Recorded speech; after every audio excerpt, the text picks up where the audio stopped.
কোরিয়ার এই ফ্যাক্টরিতে গাড়ির মেয়াদ উত্তীর্ণ টায়ার এবং রিম থেকে প্রতিদিন কোটি কোটি টাকার প্রোডাক্ট বানায়। দর্শক দেখলে অবাক হতে বাধ্য। পুরনো টায়ারের মধ্য থেকে স্টিলের তার এবং রিম গলিয়ে হয় লাভার সমুদ্র, যা থেকে তৈরি হয় নির্মাণযোগ্য রড, এবং বিশাল হাপরের মধ্যে যে তাপ উৎপন্ন হয় তা থেকে তৈরি হয় বিদ্যুৎ, এবং এই বিদ্যুৎ দিয়ে আবার গ্রিন হাউসের মাধ্যমে চাষ হয় তাজা শাকসবজি। দর্শক, যেখানে কোরিয়া ফেলে দেওয়া জিনিসকে রিসাইকেল করে হাজার হাজার কোটি টাকার বাজার সৃষ্টি করছে, সেখানে আমরা যেন যোজন যোজন পিছিয়ে আছি। আজকের ভিডিওতে দেখবেন কিভাবে টায়ার কালেক্ট করে তা রিসাইকেল করে নির্মাণযোগ্য রড বানানো হয় এবং বিদ্যুৎ উৎপাদন করে শাকসবজি চাষ করা হয়। প্রথমে মেয়াদোত্তীর্ণ নষ্ট টায়ারগুলো বিভিন্ন গ্যারেজ থেকে কালেক্ট করে ফ্যাক্টরিতে আনা হয়। দেখছেন কি পরিমাণ টায়ারের স্তূপ পড়ে আছে এখানে। প্রতি বছর প্রায় 280 মিলিয়ন টায়ার পুরো বিশ্বে রিসাইকেল করা হয়। টায়ারগুলো একটি চলন্ত মেশিনে দেয়া হচ্ছে। এখান থেকে শক্তিশালী শ্রেডার মেশিনের মাধ্যমে কুচো করে ফেলা হচ্ছে। এই যে টায়ারের কুচোগুলো দেখছেন, এগুলো সিমেন্ট ফ্যাক্টরির জ্বালানি হিসেবে ব্যবহার করা হবে, তাই কন্টেইনার ট্রাকে করে সিমেন্ট ফ্যাক্টরিতে নেওয়া হচ্ছে। এবার ট্রাকের চাকার টায়ার থেকে পুরনো রিম খোলা হচ্ছে। দর্শক, এই চাকার টায়ারে এক ধরনের স্টিলের তার থাকে।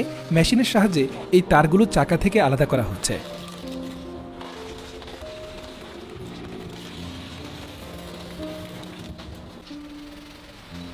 লম্বা তারগুলো আলাদা হলে আবার শ্রেডার মেশিনে দেয়া হচ্ছে। দেখছেন মেশিন থেকে টায়ারের রাবারগুলো আলাদা এবং কুচো তারগুলো আলাদা হয়ে বের হচ্ছে। আগেই বলেছে যে রাবারগুলো ফ্যাক্টরির জ্বালানি হিসেবে ব্যবহার করা হবে।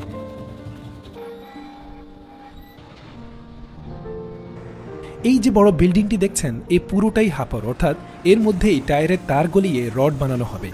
দেখছেন জ্বালানি হিসেবে টায়ারের রাবার ব্যবহার করা হচ্ছে।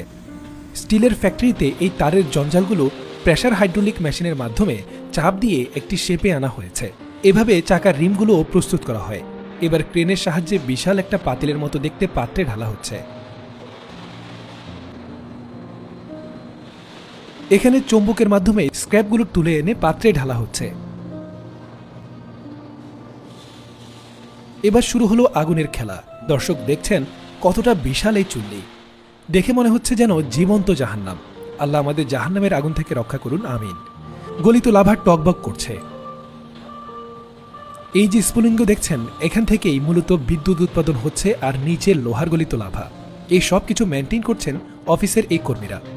নির্দিষ্ট দূরত্ব থেকেই কম্পিউটারের মাধ্যমে সব কাজ করা হচ্ছে, কারণ চুল্লির এরিয়া এতটাই উত্তাপ যে মানুষ যেতে পারে না। দেখছেন মেশিন থেকে বের হচ্ছে গলিত লোহা। বিভিন্ন প্রসেসের মধ্য দিয়ে রডের আকারে বের হচ্ছে লোহাগুলো। দর্শক, এই দৃশ্যটা বেশ স্যাটিসফাইং, তবে কতটা ঝুঁকিপূর্ণ সেটা বুঝতেই পারছেন। এখানে ধারে কাছেও কেউ থাকলে বড় রকম বিপদ হতে পারে। তারপর বিভিন্ন প্রসেসে মেশিনের মধ্য দিয়ে শুকিয়ে রডে পরিণত হয়, যা আপনারা ভিডিওতে দেখতে পাচ্ছেন। এই যে চুল্লির মধ্যে তাপ উৎপন্ন হয়েছে, তা থেকে বিদ্যুৎ উৎপাদন হয়ে এই পাইপের মাধ্যমে এনার্জি ট্রান্সফার হয়, আর এই এনার্জি দিয়ে পাশেই কৃত্রিমভাবে গ্রিন হাউসে শাকসবজি উৎপাদন করা হয়, যা দেখতে অসাধারণ লাগে। দর্শক, ভেবে দেখেছেন প্রতিটা ওয়েস্টকে তারা কাজে লাগায়। আমি অনেক আশাবাদী একজন মানুষ। আমিও বিশ্বাস করি যখন আমাদের দেশে দুর্নীতি কমে যাবে, মানুষজন শিক্ষিত হয়ে যাবে, তখন সবাই মিলে এই দেশকেও এমনভাবে সাজানো যাবে যেখানে পরিবেশের কোনো ক্ষতি হবে না, কিন্তু কোনো কিছু ফেলনাও যাবে না। ধন্যবাদ সবাইকে।